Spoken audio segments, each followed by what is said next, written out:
জগলু 10 নম্বর jersey জুহেব কিন্তু সুযোগের অপেক্ষা রয়েছেন আক্রমণে ফিরোজ কামাল ফুটবল একাডেমি।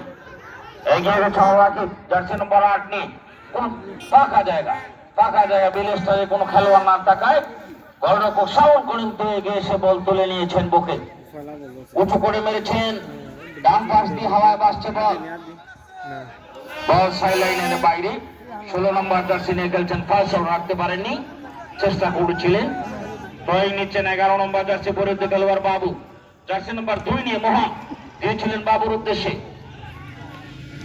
বাবু 11 নম্বর জার্সি নিয়ে খেলছেন, খেলে যাচ্ছেন, একে সামনের দিকে বাড়িয়ে যাওয়ার চেষ্টা, উদ্দেশ্য ছিল 9 নম্বর জার্সিকে দিতে পারেননি সোহেল আহমেদ। পৃথকক্ষণ রেফারি, আসলে যেটা বলছিলাম বাবুর রেফারি দল তাদের চোখ ফাঁকি দেওয়া আসলে দুষ্কর্যকার।